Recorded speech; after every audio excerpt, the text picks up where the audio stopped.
Muy bien, pues entonces, siguiendo en donde nos quedamos, ¿sale? Vamos a revisar, les decía, estas tres entidades diagnósticas, estos tres trastornos. Vamos a detenernos un poquito más en el trastorno de conducta, ¿sí? Porque es el que nos interesa un poco más, el que consideraríamos el factor de riesgo más importante de estos psicopatológicos, ¿sale? Para el desarrollo de la conducta antisocial. Bueno, nos hablan acerca del TDAH. El TDAH pues está muy manoseado, la verdad es que todo el mundo habla del TDAH, hay quienes dicen que no existe, otros que sí, que los niños, bueno. La cuestión es que en efecto sí existen este tipo de alteraciones donde lo que básicamente, lo que no funciona como debe funcionar, lo que se muestra alterado respecto del funcionamiento pues, habitual es el proceso de atención. ¿Sí? Aquí, ¿qué es lo que sucede? No es que el niño sea distraído, todos somos distraídos en el momento adecuado. Más bien, el proceso para mantener el enfoque sobre un estímulo está alterado y el niño pasa de un estímulo a otro constantemente. Cuando yo me distraigo, soy capaz de volver a retomar el enfoque que tenía sobre el estímulo previo. Sin embargo, en el TDAH esto no sucede. O sea, los niños, una vez que pierden el enfoque sobre el estímulo en el que estaban y se van a otro, lo pierden por completo. ¿Sale? Entonces, es donde encontramos esta alteración de la atención, que le causa problemas en todas las áreas de su vida. ¿Sí? Otra situación que encontramos es que puede haber excesiva impulsividad. Los niños, sobre todo porque estamos hablando de niños, como que se aceleran y no piensan antes de hacer las cosas. Entonces es frecuente que se anden accidentando, o sea, que anden haciendo cosas que no deberían hacer. Sí, y bueno, en algunos casos, no en todos, pero sí en algunos, vamos a observar esta manifestación a la que nos hace referencia la H, la de hiperactividad, donde el niño va a tener muchísima actividad. O sea, son niños que como describen en los manuales, parece que tienen un motor, ¿no? Que no se cansan, que nunca se van a apagar. ¿Sí? El peligro más grande cuando hablamos de TDAH y el probable desarrollo de ciertas tendencias antisociales radica en que en el TDAH hay mucha dificultad en el autocontrol y en la regulación emocional. ¿Sí? O sea, el niño por sí solo no puede regular el comportamiento ni regular sus emociones. ¿Por qué? Porque es muy impulsivo. ¿Sí? O sea, es acelerado, realmente no se pone a pensar qué es lo que va a pasar. Todo esto como resultado de alteraciones en las funciones ejecutivas. ¿Qué son las funciones ejecutivas? Bueno, las funciones ejecutivas son las funciones mentales superiores que son las que nos hacen humanos, ¿no? Son las que nos permiten enfocar nuestra conducta a una meta. Cuando hablamos de funciones ejecutivas, hablamos de la planeación, de la organización, del control de impulsos, de la inhibición de conductas, es decir, por más ganas que tenga de hacer algo, puedo no hacerlo, ¿sí? Hablamos de funciones de razonamiento, toda la personalidad, o sea, todas esas funciones que nos hacen humanos, que nos distinguen de los animales. En el caso de los niños con TDAH, las funciones ejecutivas están alteradas y esto se manifiesta en las alteraciones de la atención y de la impulsividad. ¿Sale? Entonces, básicamente, ese es el peligro más grande, ¿no? Que al haber impulsividad, pues el chamaco se meta en un problema porque no se detuvo a pensar las consecuencias de lo que estaba haciendo, ¿no? Porque al tener esta alteración de las funciones ejecutivas, no hay como un procesamiento tan razonado de las alternativas de acción, ¿no? Entonces, este es el peligro que supone, ¿no? El TDAH como un factor de riesgo psicológico para desarrollar una tendencia antisocial, ciertos tipos de comportamientos antisociales. ¿Sale? ¿Sí queda claro esto? ¿Chicas? Sí, profa. Ok, Ivette dice que sí, ¿las demás? Sí, profe. Ok. Ahora sí, vámonos con el trastorno de conducta. Sí, ¿qué onda con el trastorno de conducta? Bueno, el trastorno de conducta, como ustedes ya lo leyeron en su tarea, es lo que antes le llamaban el trastorno disocial y que se considera como el precursor del trastorno antisocial de personalidad. ¿Sí? Es una alteración en la conducta y en la regulación emocional del niño que se caracteriza por el mal comportamiento persistente. O sea, el niño frecuentemente se está metiendo en problemas, ¿sí? Y todo el tiempo está en problemas en la escuela, en su casa, con los primos, o sea, con todo mundo, todo mundo. Hay mucho problema con ese niño y es frecuente, no es como que haya algún ambiente, algún contexto en el que el niño se porte de manera distinta. No, el mal comportamiento es generalizado.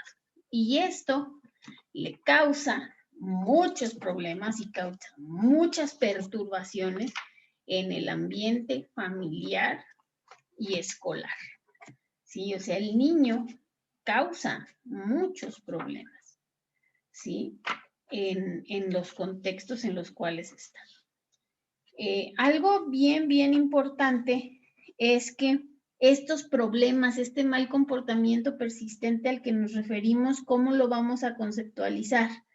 Bueno, pues el niño está acosando frecuentemente a otros niños, se está peleando, puede llegar a utilizar armas, si no de fuego, a lo mejor alguna navaja, o sea, como cosas, herramientas que puede utilizar para lastimar. Eso es lo que vamos a entender por arma, ¿no?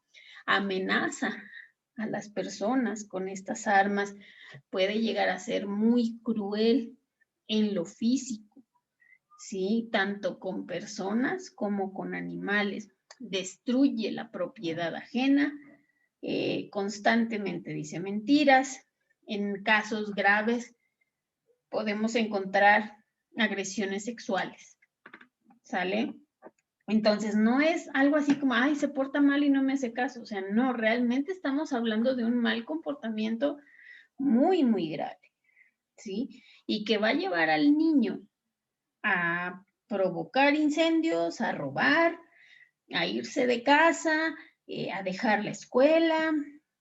O sea, lo va a meter como en muchos problemas. Y todos estos problemas van a afectar la dinámica familiar y social del niño, ¿sí? Les repito, esto antes se conocía como trastorno disocial. Ahora ya le cambiaron el nombre y se llama trastorno de conducta. ¿Sale? ¿Hasta acá vamos bien? Sí, profe. Ok.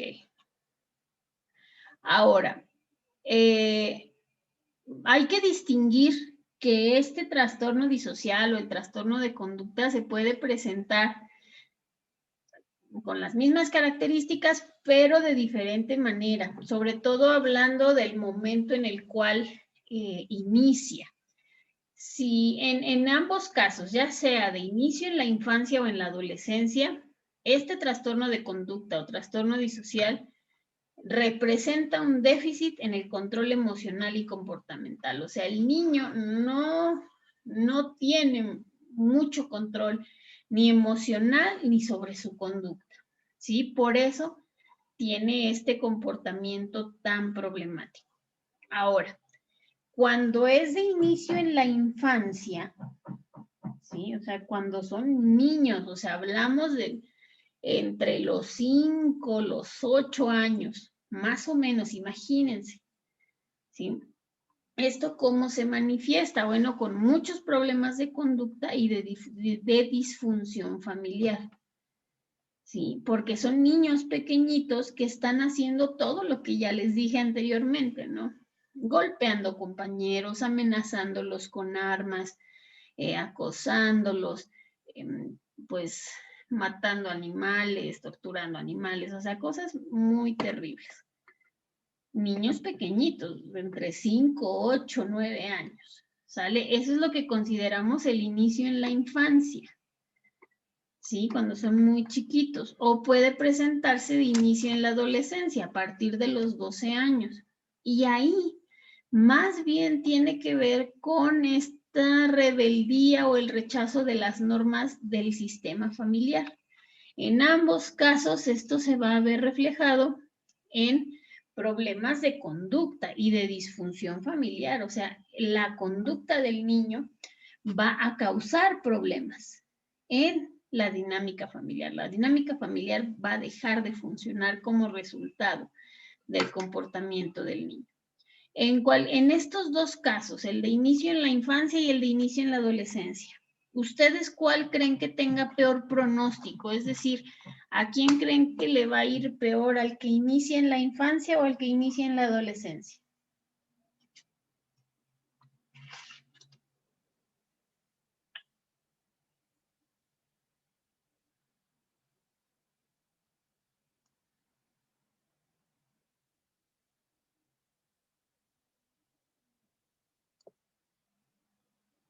¿Cuál creen que tenga peor pronóstico, chicas? El que inicia en la adolescencia. Y Beth dice que el que inicia en la adolescencia. ¿Las demás qué opinan?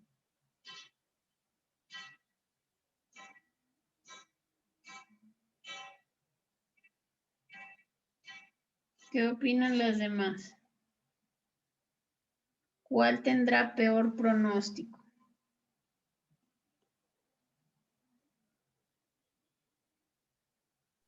Yo no logro decidir, profa, porque de una está que el que inicia en la infancia, pues durante años, si es que sigue ese comportamiento o ese trastorno, va a seguir desarrollándose cada vez más, entonces va a hacer cosas más, pues, peligrosas o a lastimar a personas, y no solamente animales.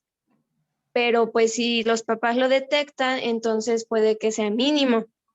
Y por otro lado, en los adolescentes llegan a ser ya más impulsivos, ya que están igual en una edad de rebeldía. Entonces, pues no sé, me quedé en un intermedio. ¿Sí? Se asocia el peor pronóstico al inicio temprano. O sea, cuando empiezan como siendo muy pequeños. Porque aquí vamos a encontrar ciertas deficiencias o ciertas alteraciones tanto psicológicas como cognitivas en el niño, ¿sí? Y que si se juntan con problemas familiares, con inestabilidad, con una crianza inadecuada, entonces van a generar la combinación perfecta y la bomba va a explotar. Entonces, el peor pronóstico siempre va a ser cuando empiezan siendo más chiquitos.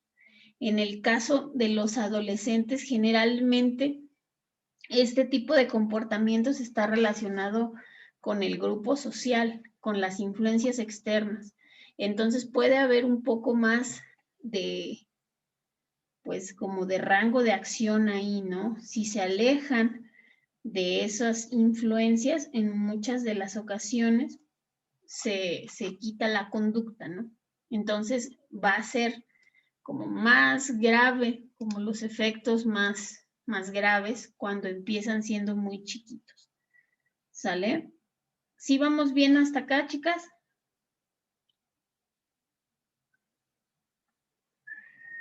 Sí, profa. ¿Sí? ¿Las demás? Sí, profa. Ok. Ay, ay. Bueno, este trastorno de conducta, chicas, lo vamos a encontrar en el DSM-5, les digo ya como trastorno de conducta, ya no como trastorno disocial. Y ahí mencionan algo bien interesante. que los niños que desarrollan este trastorno de conducta tienen como una alteración, ¿no? En cuanto a las emociones prosociales limitadas. ¿Esto qué quiere decir? Que encontramos que en los niños que desarrollan este trastorno de conducta, todas las emociones que que se experimentan a favor de lo social, o sea, que son emociones que pudiéramos considerar como positivas, como propositivas, son muy limitadas.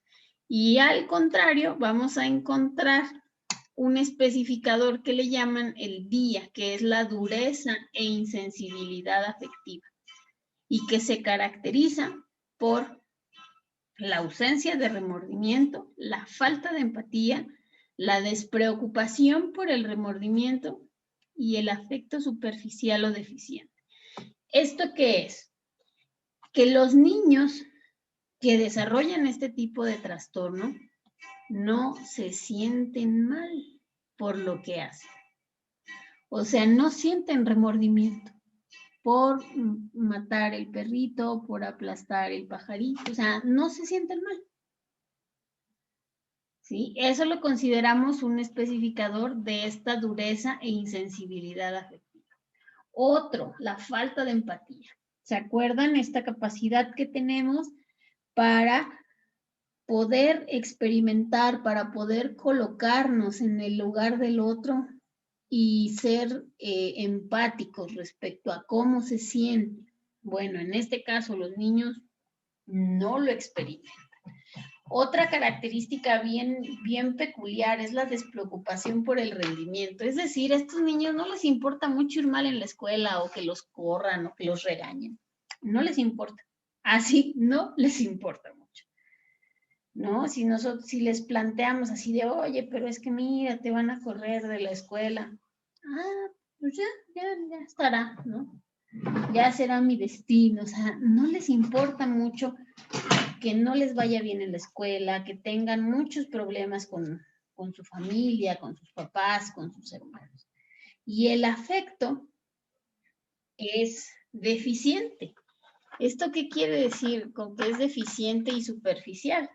Bueno, pues que no establecen vínculos afectivos o una afectividad muy, muy profunda. O sea, realmente hay pocas cosas que les muevan como desde el aspecto afectivo o emocional. O sea, muy, muy pocos. Por eso hablan de insensibilidad afectiva, porque realmente no hay mucho como que les mueva esa parte, siendo niños, chicas. O sea, realmente es una situación pues muy, muy difícil de ver, ¿no? Que un niño ya tenga este tipo de comportamientos. Los criterios que nos manejan para el diagnóstico de este trastorno de conducta es que, bueno, en primer lugar, exista esta agresión tanto a animales como a personas. ¿Sí? Si el niño agrede personas, o les digo, agrede animales, tortura animales, esto ya lo consideramos un foco rojo. También que se vea como inmiscuido en actividades fraudulentas, ¿sí?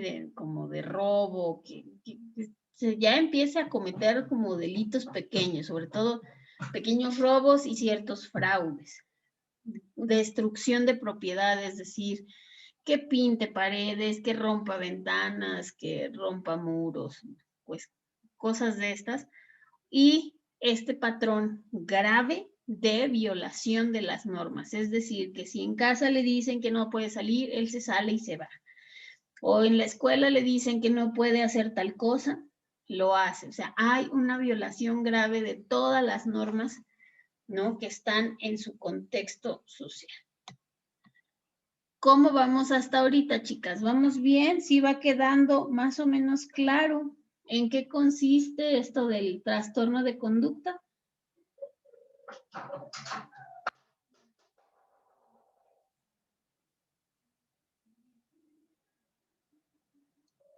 Sí, chi- profa. sí, chicas. Sí, vamos más o menos bien. Sí, profe, vamos Sí, bien. profa. Sí, ay, ok. Cuéntenme, chicas, si alcanzan a ver bien esas letras o mejor les comparto el archivo. Porque creo que ni yo las veo bien. ¿Lo puede compartir, por Mejor se favor? los comparto. Ok, entonces vamos a hacer el ejercicio.